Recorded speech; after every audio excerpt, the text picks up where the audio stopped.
From a reporter disrespecting Ronaldo's mom to another asking out-of-pocket questions, these are the craziest interviews in football history. And first, the time one reporter didn't know the name of a player. And Andre is not even my name, mate. Do you know what I mean? Go on. Dude really let that reporter know. Just like number 19, because Kevin De Bruyne had enough of reporters disrespecting him and his teammates.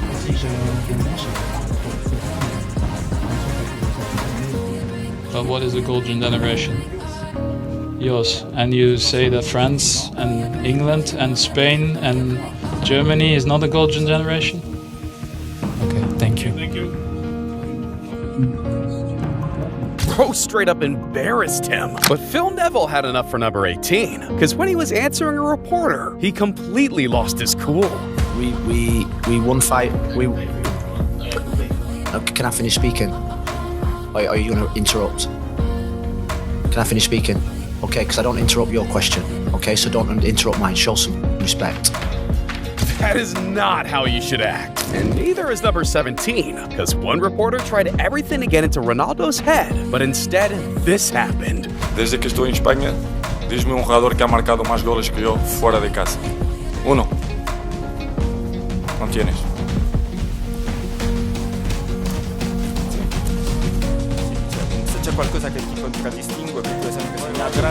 And right after, Ronaldo played away against Roma.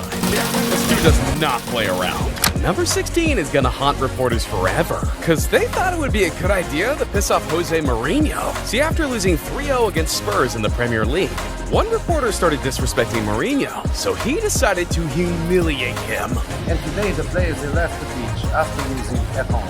And they were applauded because they deserved it. So you keep trying and trying and trying and keep trying and keep trying.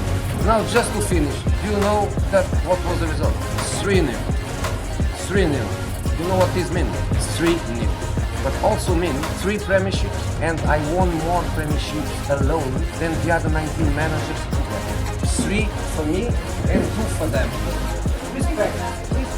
Now the craziest part is, this isn't the first time Mourinho has given us an iconic press conference. Because after losing 3-1 against Liverpool, one reporter tried to get a reaction out of Mourinho. 3-1 defeat after a fabulous start. The game just got away from you then. Nothing to say about the game at all. Do you not think it's time to have a chat to the fans, just to give them some message, give them indication of your thinking? Not stupid. We heard them chanting your name. You can't swing against Mourinho and expect to get away with it. That's just crazy. But hey, sometimes it's the players that are crazy. Because at number 15, a player decided it was his turn to become the interviewer. See, after a game between PSG and Lyon, Zlatan Ibrahimovic was supposed to be interviewed by his former teammate, Soumana Camara. But then Ibra decided to do him dirty. How are you doing, Papas? Yeah, I'm okay. And you? You're even more ugly in television than reality. And I even put the makeup, so can you imagine? Man, there's no coming back after that. And neither can the CBS crew. Because for number 14, Erling Haaland humiliated them. See, during a game against Leipzig, Erling Haaland was feeling himself, scoring 5 goals. And after the game, he had to let the reporters know. Congratulations on a phenomenal night in the Champions League, and for you, a special night scoring 5 goals. How was that? Oh, it's an amazing feeling. I think you are the only one that maybe know how to score a lot of goals. So.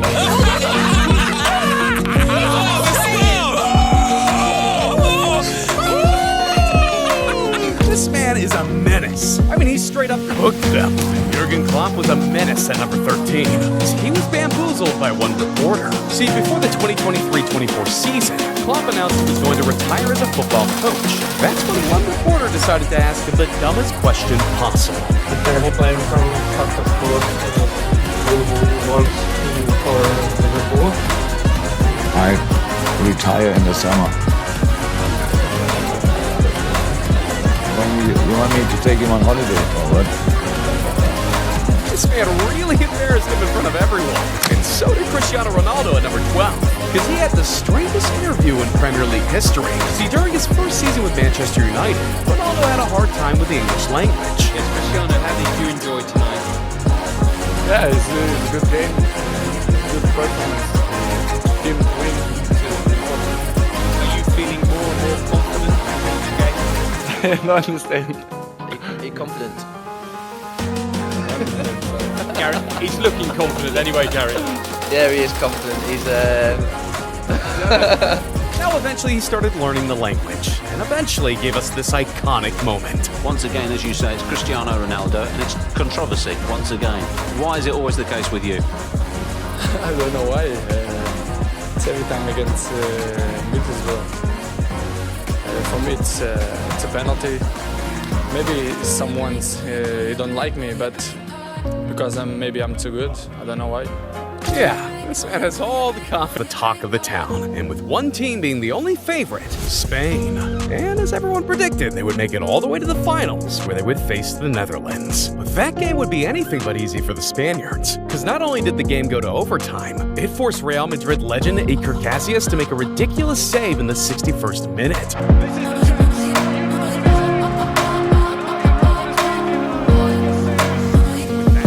You could feel Spain was mentally getting stronger, and in the 116th minute, Spain would go on to score the winner.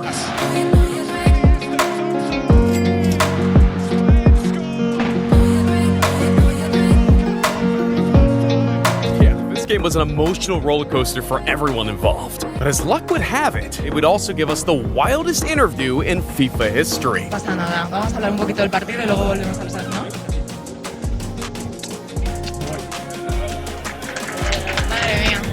Damn, my man went for it. But all right, we've reached the top 10. So these moments aren't just crazy, they're close to insanity. And we gotta talk about the time one reporter started disrespecting Jordan Henderson so bad, it almost created a war.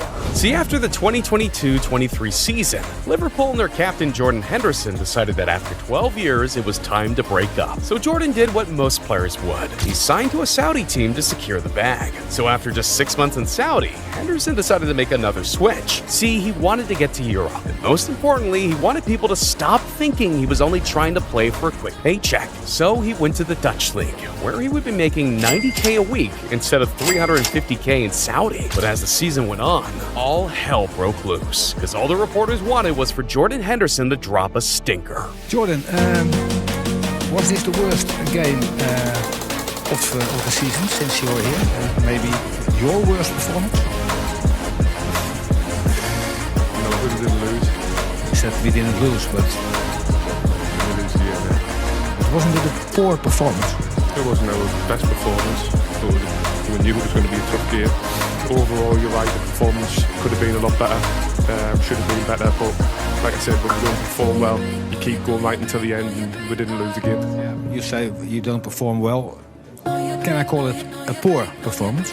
You can call it what you want. And do you agree or disagree with me? I think we could have been better, yeah. Much better.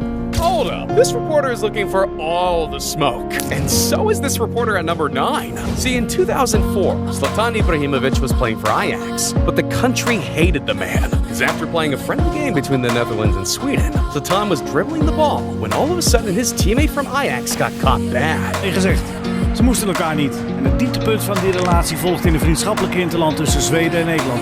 Now you can imagine that this tackle didn't sit well with fans in the Dutch league, so it didn't really matter where he was playing. They would always call him all types of names. But in his first home game after the incident, Zlatan would make sure to shut up all the haters by scoring one of the craziest goals of his career. Inhouden. En nu dan, je schiet dan.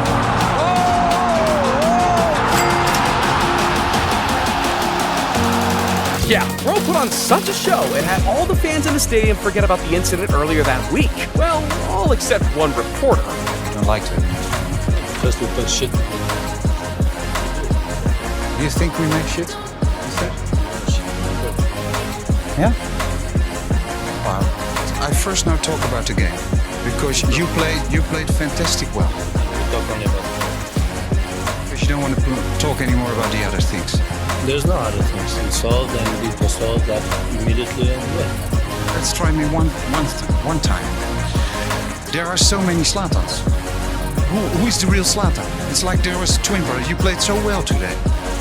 And your behavior, and you were so easy and so relaxed today. It was true, huh? No, I don't agree. I was playing also normal against Holland and today I play also normal. So there's only one Zlatan. This ended up being Zlatan's last interview with the Dutch, as just a few days later, Ibra's transfer to Juventus would be public. But look, the reporter at number 8 lost the respect of one of the greatest to ever do it, because he tried to humiliate Ronaldo, but instead got the whole world to respect Ronaldo even more. See, ahead of the 2015-16 season, Cristiano Ronaldo was on tour, advertising the launch of his headphones, Rock. But ahead of an interview with CNN, one reporter forgot how to act. ¿Quieres saber la verdad? No hablamos cero sobre eso. Nada. Hablamos de otras cosas. ¿De qué hablan? De música, de mujeres, de moda, de zapatos, de maletas, de joyas. Sabes que no te creo, sí te creo. Cristiano, todo el mundo está hablando de eso. Sí, pero yo no hablo de eso. Cristiano, He visto mucho una de las cosas relacionadas que se habla de esto es el Mundial de Qatar. Muchos deportistas dicen que jugar... A ver una cosa, a ver. Speak about FIFA, I don't care about FIFA. Qatar, don't give... Yeah, this guy's got to go down as one of the dumbest reporters in football history. But this next reporter was a freak, because at number 7, Erling Haaland was asked the weirdest question ever. See, after scoring in a 3-0 win against Club Brugge in the Champions League, Haaland went to the press conference expecting to be asked about the game, but instead got the most awkward question possible. And are you going to sleep lonely tonight? Yeah. You're not taking a girlfriend at home right now. You didn't score a hat-trick. You didn't score, no. Yeah, that question was definitely out of pocket. But Roy Keane wanted to take things even further at number 6, because he tried to end Erling Haaland's career. See, in 2001, Man City sucked, but their rivalry with Manchester United was still unmatched. So much so that Roy Keane decided to hold a grudge for 27 years. Because in 1997, Alfie Haaland had the guts to call Roy Keane a diver. Roy Keane bursting into the penalty area, had a flick at Haaland, and I think he did his knee ligament, and that was the year that Arsenal went on to win. Now you know Keane wouldn't let that slide. So after 4 years of plotting his revenge, he decided to end Alfie's career. Roy Keane on Haaland. But fast forwarding into the 2023-24 season, somehow things got even worse, because Erling Haaland and Manchester United were balling out, while Keane's Man United, not so much. So at this point, Keane had enough, and he decided it was time to go after the Haaland family again. The levels of his general play is so poor, and not just today. I think his general is laying stuff off, living headers or whatever it might be. In terms of front of goal, he's best in the world. But for his general play, for such a player, it is so poor. Not just today, I think he has to improve that. He's almost like a League 2 player. That's the way I look at it. This has to be the longest grudge in football history. But number 5 isn't much better, because we gotta talk about the time the Swedish head coach went head-to-head with a reporter right after the game. See, in 2023, the Swedish national team went up against Azerbaijan. But before the game, Swedish reporter Bojan Dorjic was putting a lot of pressure on head coach Jan Andersson to win. Now, like everyone expected, Sweden crushed Azerbaijan, beating them 5-0. So after the game, the Swedish head coach walked up to the press conference with his head held high, but instead he was crucified. Min fråga, jag vill inte vara för negativ, men 8 minuter och 2 matcher. Hur är tanken med honom med tanke på att han är i sin livsform? Han ger den något extra. Han är i sin livsform. Han har gjort det bra sista månaden. Innan han var skadad 5 månader förra hösten. Sen så gjorde han knappt några poäng. Alltså, nu har han varit bra sista månaden. Han har varit jättebra innan också. Sen kan vi diskutera val av spelare och det kan vi hålla på med hela jävla natten. Jag tänker min syn på honom. Ja. Jesper ändå, det är inte populistiskt. Du ska inte Alexander Isak eller Viktor Gyökeres, men ska inte spela då? Jag pratar om 8 minuter igen. 8 minuter på 2 matcher. Ja, det är för lite. Vem ska inte spela? Det är ingenting personligt. Vem ska inte spela? Jag får ta ut 11, vem ska inte spela? Vem hade du förändra information? Behöver inte 4-4-2, spela 4-2-3. Om du får önska, du får göra precis vad fan du vill. Åka inte med det tjatet. Ingenting. Varför? Åka inte med det tjatet. Varför är det personligt? Du kommer in och säger du vunnit sista 5 utav 6 matcher. Du har vunnit med 5-0 så står du och gnäller. Jag gnäller inte. Jag frågar om Jesper Karlsson. Då har du stått där och tjatat innan om allting. Ja, det har jag. Så kommer jag hit. Jag frågar en ärlig fråga. För jag kan inte stå och prata. Det är så jävla dåligt. Ni är 4 man som konfronterar mig. Frågar en man som har vunnit med 5-0. Och du har fått någon som är yngre än dig. Vad representerar du? Jag är Sverige såklart. Varför ska jag inte göra det? Vad är det för grej? Vad ska du säga någonting annat? Det här svaret kommer inte jag heller glömma. Det är dåligt. Och det är ganska lågt för en förbundskapten att göra det och säga det som du sa. Vilka representerar du? Yeah, that's not how you expect the press conference to go after winning 5-0. And neither was number 4, because from 2007 to 2020, the media was doing everything possible to get the rivalry to go beyond football, pinning them up against each other, making up stories just to create a Ronaldo and Messi would once again compete for the Ballon d'Or. And during the press conference, one reporter asked a question which he thought would stir up a lot of emotions. Pierna izquierda no está mal. A lo mejor sí, la pierna izquierda. Yo tampoco soy muy mal de izquierda, no estoy mal, pero su pierna izquierda a lo mejor puede ser un poquito mejor que la mía. Man, that right there was peak football. But alright, we've reached so hard, it had their fans switching clubs. See, if there's any competition you don't want to piss Ronaldo off in, it's the Champions League. I mean, the dude has the most goals and assists in the competition. And not only that, he's won it 5 times. But in 2019, after Ronaldo had made a move from Real Madrid to Juventus, he was going up against a club that hated his guts, Atletico Madrid. And with it being the Champions League, you would think their fans would try not to piss him off. After winning the first 2-0, Atletico fans and reporters did this. Con la manita aquí debajo de la carita, ¿sabes? Vaya Italia, no vuelva. I mean, there's no way you can disrespect the GOAT and think you're gonna get away with it. And well, this would go as you could imagine, because Ronaldo wasted no time letting them know who he is.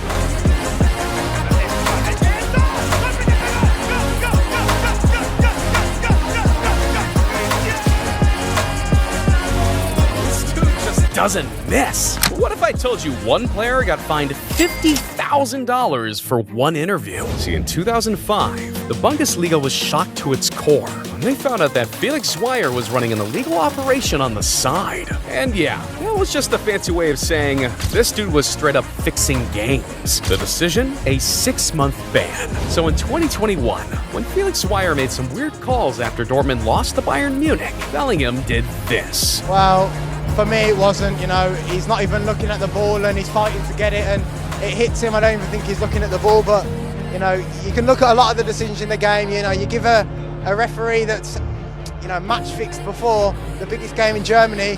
What do you expect? But hey, don't lose focus just yet, because there's still one more crazy interview we gotta talk about. See, ahead of the Euro 2024, Portugal was coming in as one of the top 5 favorites to win the whole tournament. But there was only one problem. Reporters were trying everything they could to end one man. Arda Güler became the youngest player ever scored in Euros, and take the title from Ronaldo. Does it give your team an extra motivation against Turkey? Thank you.